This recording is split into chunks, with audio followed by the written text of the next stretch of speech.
জয়গুরু বন্ধুরা, আজকে আমি দেখাবো সুজির একটা টিফিন, ভাপা টিফিন।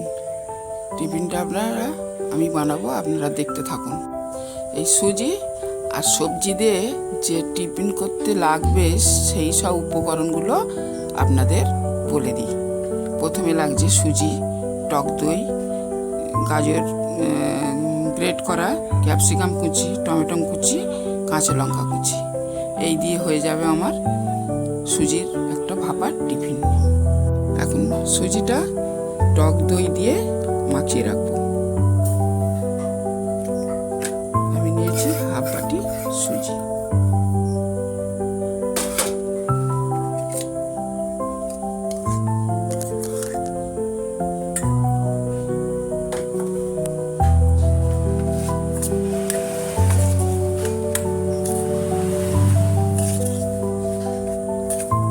হাফ বাটিরও কম নিয়েছি টক দই।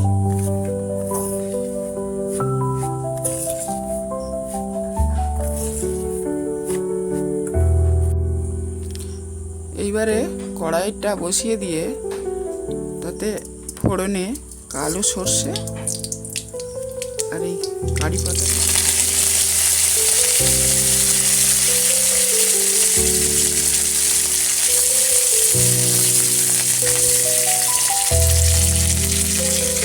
সবজিগুলোকে সব একটু ভেজে নেব।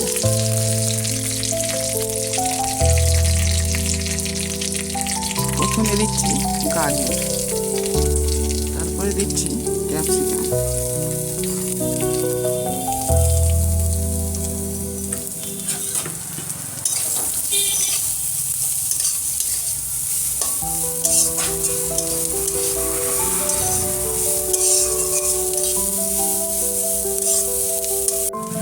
এরপরে টমেটো আর কাঁচা লঙ্কাটা দিয়ে দেবো।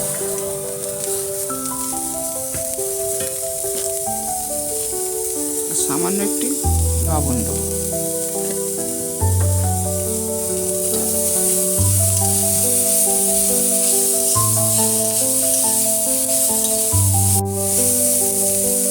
ভাজাটা আমার হয়ে গিয়েছে। সামান্য একটু ঠান্ডা করে আর সুজির মিশ্রণের মধ্যে মিশিয়ে নেব। বন্ধুরা, সবজি ভাজাটা আমি সুজির মধ্যে ঢেলে নিয়েছি। এইবারে দিয়ে দেবো পরিমাণ মতো লবণ,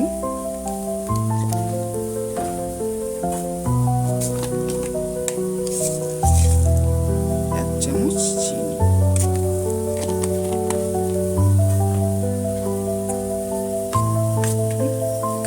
ফ্রাইড করে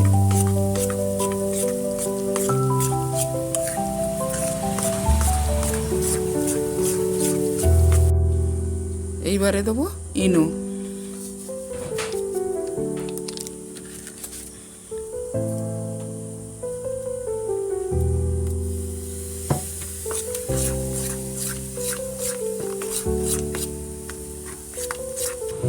ছোট ছোট বাটিগুলোয়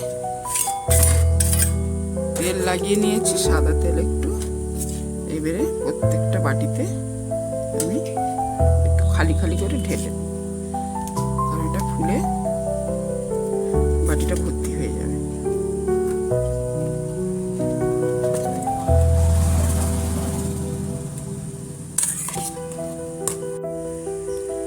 আগে থাকতে কড়াইতে জল বসিয়ে দিয়েছে, সামান্য একটু অল্প করে জল দিয়ে একটা স্ট্যান্ড বসিয়ে দিয়েছি। আর এই ঝাঁঝরির থালাটা আমি বসিয়ে দিলাম। তার উপরে এই বাটিগুলো বসিয়ে দেবো।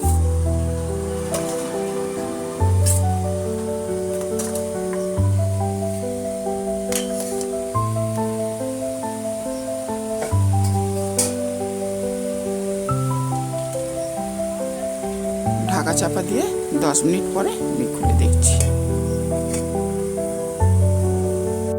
বন্ধুরা, এইবারে সুজির ইডলি ভাপাটা আমার হয়ে গিয়েছে। আমি একটু দেখে নিই।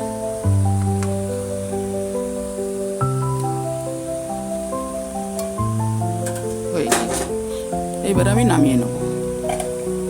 একটু ঠান্ডা হলে তবে এগুলো বাটি থেকে বের করা যাবে, নাহলে ভেঙে পড়বে।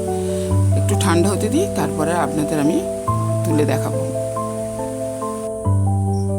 বন্ধুরা, এই আমার হয়ে গিয়েছে সুজির ইডলি।